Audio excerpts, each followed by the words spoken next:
poder estar aqui, receber o convite e ter um tempo para partilhar com vocês um pouco das minhas experiências, né? Quero agradecer a todos que de alguma forma participaram até esse projeto se concretizar dessa forma. Eu tenho algumas notas aqui e é a partir delas que eu vou trabalhar um pouquinho com vocês. Eu não tenho nenhuma apresentação que eu vou mostrar para vocês, porque eu quero que esse vídeo seja um pouco mais informal. E aí, a partir disso, a gente vai construindo, de repente, algo mais periódico. Então, meu nome é Silsa Rira, eu sou bióloga ambientalista, sou professora de danças árabes, uma estudiosa do yoga. Infelizmente, eu não posso dizer ainda que eu tenho todos os aparatos para ser professora, mas eu estudo bastante. E por conta do meu vínculo de crença com a religião hindu, eu tenho muitas influências, principalmente da medicina ayurvédica. Hoje eu estou aqui para falar para vocês de um assunto que é bastante importante na nossa época, principalmente a questão no Ocidente, né, o que a gente tem vivido agora, que é a respeito de como que a gente lida com o nosso corpo e com as nossas emoções. Basicamente com as nossas emoções e como o corpo pode nos ajudar a melhorar esse manejo emocional. Por que o corpo e por que as emoções? Bom, primeiro, como eu falei para vocês, eu sou professora de dança. E como eu tenho trabalhado a questão a partir do yoga, eu tenho percebido, e isso é uma coisa que já é sabida, isso que eu vou falar para vocês não é nenhuma novidade, é a interação corpo-mente através das emoções. Então a gente sabe que as emoções, aquilo que a gente sente, influencia no nosso corpo, e a forma como como nós nos comunicamos, como nós andamos, a nossa postura no dia a dia influencia também nas nossas emoções, porque isso é através da mente. Então o corpo, através dos seus pensamentos, através da mente, como ele vai influenciar para que isso se exteriorize em determinadas emoções. Ao longo da minha experiência como professora de dança, eu percebi que as minhas alunas mudavam a postura delas mesmo, sabe? A forma como elas chegavam na sala de aula para começar a aula, para se trocar, para conversar entre elas, como elas manejavam esse grupo. Era um grupo de mulheres, na maioria das vezes eu tive 20, 30 mulheres trabalhando para um espetáculo, muita gente junto para uma coisa que não era o objetivo de vida delas, né? Nenhuma de nós tinha a dança como forma única e exclusiva de renda. Então aquilo era um hobby. E quando você está fazendo um hobby, você escolhe um hobby, você não quer que aquilo tenha um estresse. Mas a partir do momento que você junta pessoas muito diferentes, cada uma com um background, que a gente fala, né, uma história de vida, cada uma com um desafio na vida, umas casadas, outras não, umas divorciadas, outras não, umas filhas, umas que moravam em São Paulo porque eram, muitas pós-graduandas, mas que eram provenientes de outras cidades ou de outros estados. Então, isso faz com que a diversidade fosse maior ainda. Então, manejar tudo isso, apesar de a gente saber que não era nenhum grande estresse, tinha um certo estresse. Mas a dança era maior do que isso. A partir do momento que elas permitiam que o corpo delas entravam em ação, tudo isso era de alguma forma muito bem organizada. Então tinha aquela coisa do cabelo arrumar, uma primeiro, outra depois, e a maquiagem e tal, elas se organizavam. Eu percebi que a dança tinha um fator fundamental nisso. E isso não acontecia só naquele momento da dança, acontecia na vida. Então a forma como elas aprendiam a lidar com tudo isso através do corpo, como o corpo se mexia, influenciava na forma como elas se relacionavam no trabalho, melhorava como elas se relacionavam em casa, melhorava a postura delas quando elas chegavam para trabalhar. É aquela segurança emocional que a gente tem. O corpo faz isso. Eu não vou aqui apresentar dados epidemiológicos ou dados de estudos científicos, que é o que eu tenho acesso. Como eu falei para vocês, eu sou bióloga ambientalista e eu trabalho na Universidade Federal de São Paulo, então eu tenho acesso a esses estudos, eu tenho estudado essa parte de corpo e mente de uma forma mais, digamos assim, oficial, né? Mas não é isso que eu vou apresentar para vocês. Tem muitos estudos científicos, a gente pode, num momento depois, eu posso passar esse material para vocês, mas eu não vou falar puramente de neurociência também, porque senão esse vídeo vai ficar muito chato. O que eu vou falar para vocês é que Desde as escrituras védicas, é sabido que o corpo precisa ser trabalhado para acessar a mente. Então isso é uma coisa que os hindus fazem há milênios, porque as escrituras védicas elas são datadas de até mais de 5.000 anos antes de Cristo. E aí agora a nossa sociedade ocidental, os nossos pesquisadores, eles têm trabalhado com isso de forma a comprovar cientificamente que o corpo pode acessar, pode mudar a forma como a nossa mente trabalha. A nossa mente, o nosso padrão de mentalidade, como nós somos primatas, apesar de sermos considerados primatas superiores, a nossa mente ela trabalha com o objetivo de encontrar padrões. E quando a nossa mente encontra padrões, ela fixa no padrão que é mais conveniente para ela. Por isso que a gente tem aquela coisa que a gente fala que às vezes a gente fica na zona de conforto. É isso. É natural da nossa mente buscar esse padrão, só que às vezes a gente se encontra num padrão que não é um padrão muito legal. Então pensamentos muito depreciativos de nós mesmos, autodestrutivos, aquela coisa um pouco mais deprimida mesmo. E eu tô fazendo já essa postura porque a gente já vai entrar numa tarefa que eu vou passar para vocês. Existe agora, como eu falei para vocês, na questão de trabalho, né, de estudos da nossa sociedade, alguns pesquisadores têm tentado demonstrar como que a postura influencia num curto tempo como que o nosso cérebro muda. Uma coisa, gente, é a gente trabalhar com o que as escrituras védicas, como eu citei para vocês, trabalham. Então, a gente pratica yoga, a gente medita, ao longo dos anos a gente vai mudando a nossa forma de ver o mundo. A outra coisa são esses experimentos que eu falei para vocês, que se você ficar por pelo menos 2 minutos numa postura, já altera um pouco do seu metabolismo a ponto de alterar o tipo de hormônio que vai ser secretado no seu corpo e, consequentemente, a sua visão de uma nova situação pelo seu padrão mental. Então, uma coisa é você fazer isso para a vida, você dança porque você dança, você medita porque você medita, e isso faz bem para você. A outra coisa é você se preparar num curto espaço de tempo para algo que vai acontecer. Por exemplo, você tem uma entrevista de emprego, né, uma entrevista de trabalho, você está tentando se realocar no trabalho e você precisa dessa confiança, você precisa da sua autoconfiança, você tem certeza que o seu currículo é bom, você se preparou para ele, mas na hora H dá aquele frio na barriga, a gente fica com um pouco de receio, ser avaliado não é uma coisa natural para nenhum de nós, então a gente se retrai. E aquela primeira postura que eu falei para vocês, que eu mostrei para vocês, que foi essa daqui, é uma postura já de fechamento, é uma postura que não traz muita confiança.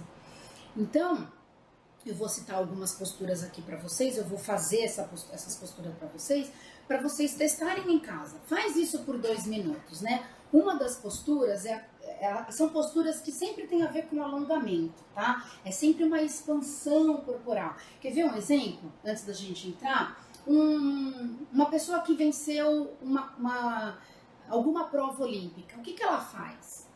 Ela sempre faz assim, né?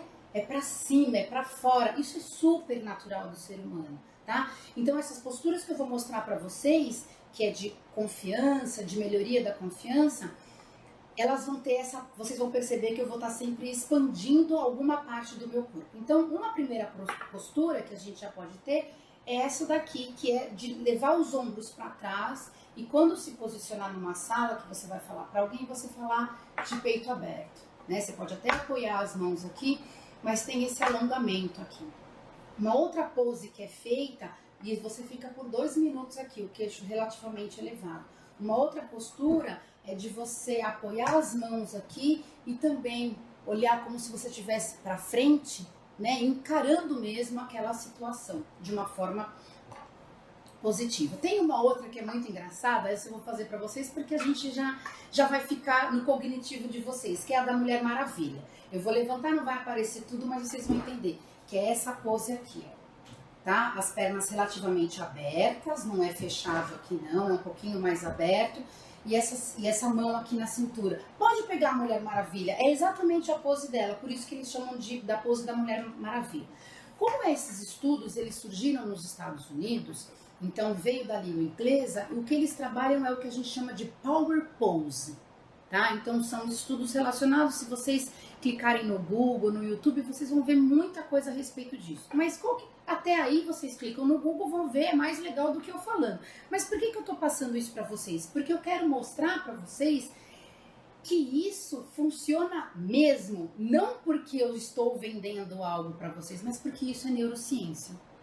Então o corpo é sabido que as alterações que a gente faz no corpo, aquilo como a gente conduz o nosso corpo, vai influenciar na nossa forma de pensar e consequentemente nas nossas emoções.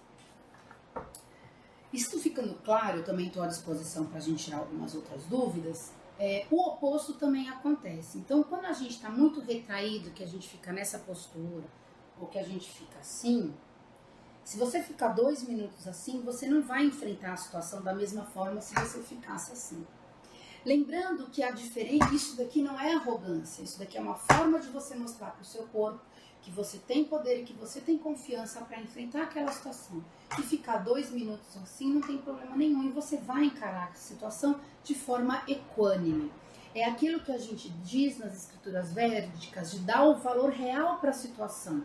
Não é nem fazer uma tempestade no copo d'água e nem não valorizar o que está acontecendo. Existem situações que são realmente desafiadoras, mas o fato de elas serem desafiadoras não significa que elas tenham que ser um espanto na sua vida e você não vai passar por elas. Então, isso é que eu gostaria de passar para vocês nessa primeira parte com relação às posturas.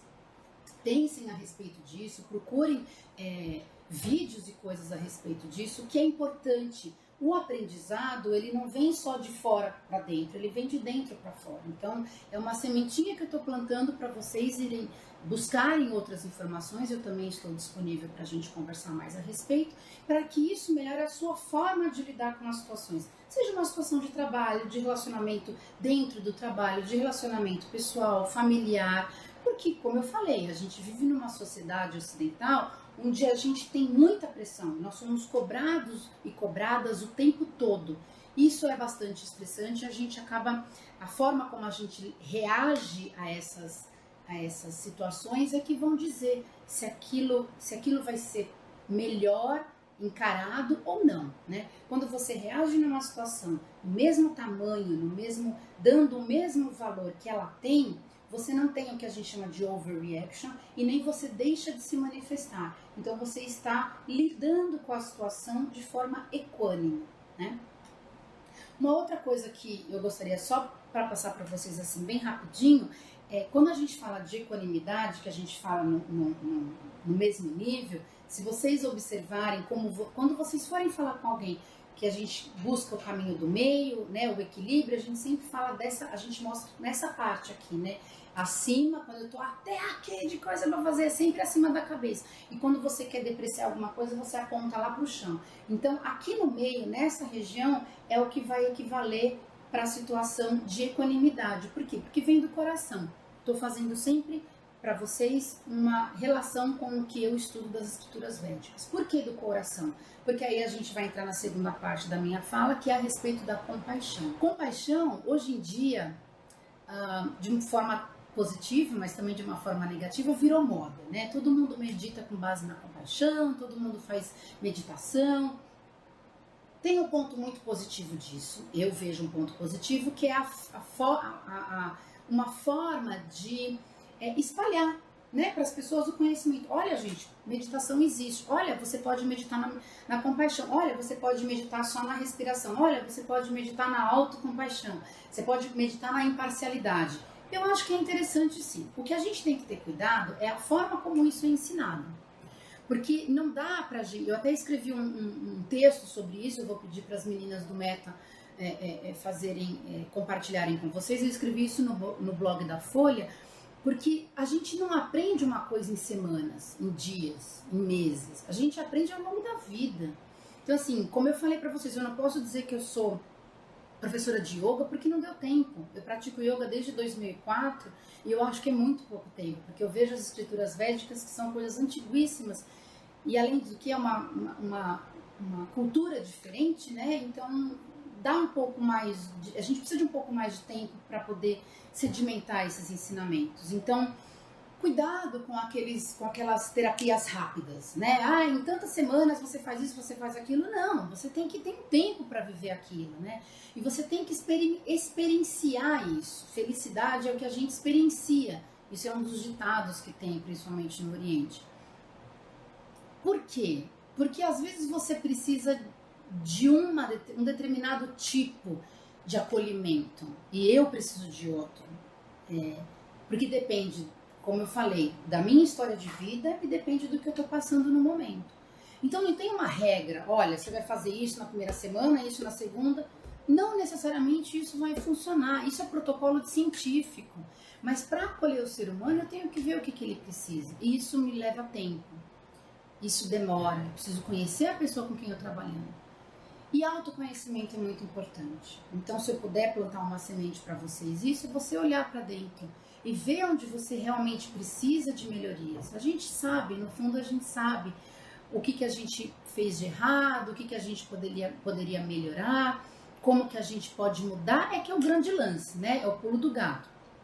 E eu acho que essa parte de meditação que eu vou apresentar para vocês vem para isso. Então, com relação à compaixão, compaixão é você se colocar no lugar do outro.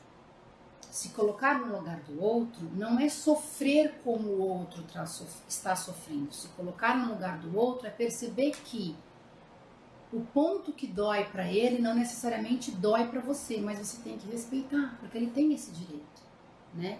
Em inglês tem uma frase que é mais ou menos assim, é você vestir os sapatos do outro. Por quê? Porque aí você vê onde que o calo aperta.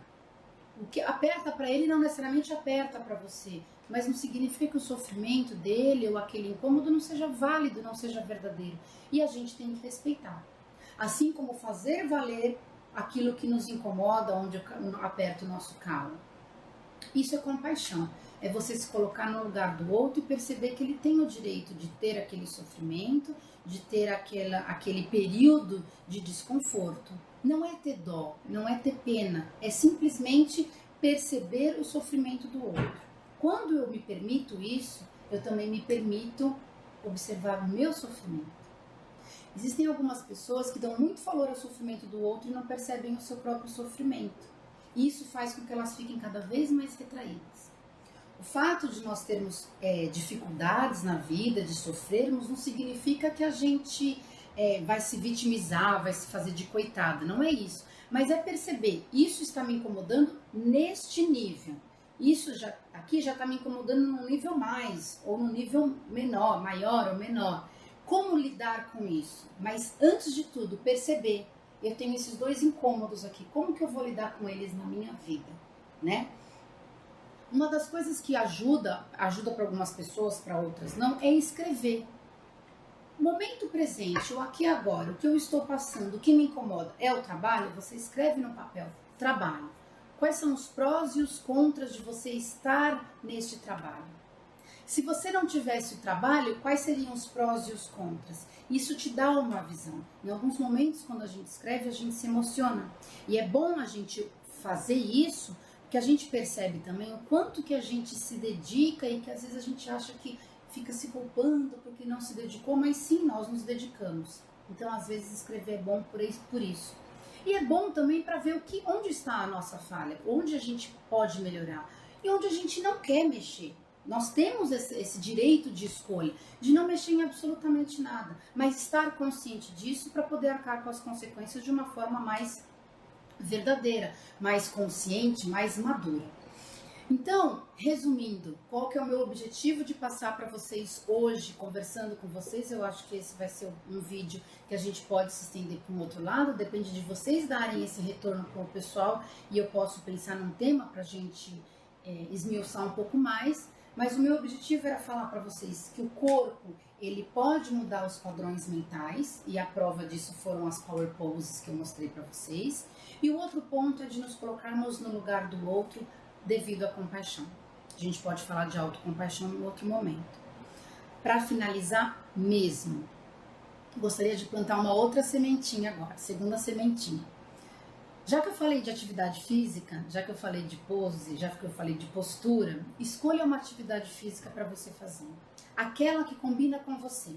Não necessariamente a academia foi feita para todo mundo, o estilo de academia, né, de musculação. Para algumas pessoas funciona uma esteira, uma bike, e aí depois a pessoa faz um exercício resistido, não tem problema nenhum. Para outras pessoas vai ser o yoga, para outras pessoas vai ser correr no parque, ou caminhar no parque, para outras pessoas vai ser a dança, para outras pessoas vai ser a dança de salão ou a danças árabes, que é uma dança que a gente faz mais sozinho. Não importa, mas mexa o seu corpo.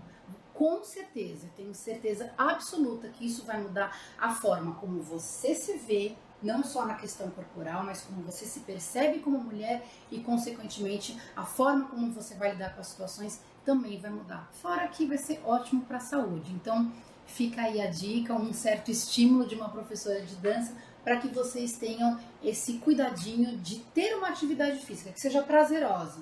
Não tem que ser alguma coisa que você fique mal e que eu tenho que fazer isso, hoje eu tenho que fazer natação, hoje eu tenho que... Não, tem que ser alguma coisa que você escolha que te dá prazer. Com certeza vai ser muito bom, tá? Muito obrigada por vocês terem assistido, obrigada pelo convite. Estou à disposição, as dúvidas que vocês precisarem. Estamos aí. Namastê. Gratidão.